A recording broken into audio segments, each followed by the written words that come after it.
Le revenu des agriculteurs est la priorité. Il faut agir sur les prix, notamment sur le débouché intérieur, en mettant en œuvre tous les outils de la loi alimentation sur laquelle nous avons beaucoup travaillé. Ils entrent en vigueur pour ces négociations commerciales. Travailler aussi pour contenir les charges qui impactent les exploitations agricoles et les lourdeurs administratives qui sont bien trop importantes dans notre pays. Et puis redonner de l'optimisme et de l'oxygène à l'agriculture qui est attendue. Rarement les consommateurs ont été aussi attentifs à leur alimentation. Ils veulent des produits bio, des produits de qualité, ils veulent des produits de proximité. Ils sont attachés aussi au bilan carbone de leur alimentation. L'agriculture peut répondre à tout ça.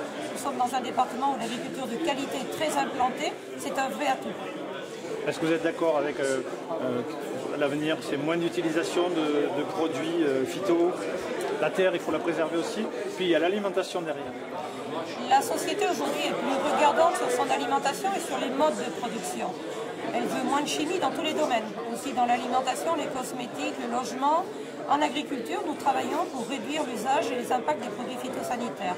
La FNSEA, avec 40 partenaires, 40 c'est beaucoup, a mis en œuvre une charte, un contrat de solution pour la protection des plantes pour une trajectoire de progrès. Ça veut dire qu'on travaille avec la recherche, l'innovation, le biocontrôle, les constructeurs de matériel, mais aussi les structures de formation, les coopératives, les négoces, pour accompagner les agriculteurs pour trouver des solutions alternatives chaque fois que c'est possible à la chimie.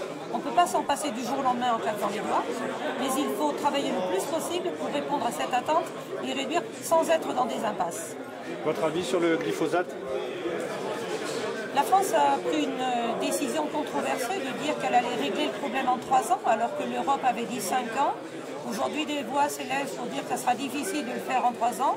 Nous travaillons pour trouver des alternatives, mais il faut que le gouvernement soit intelligent et pragmatique. Il y a un certain nombre de domaines où la suppression est problématique.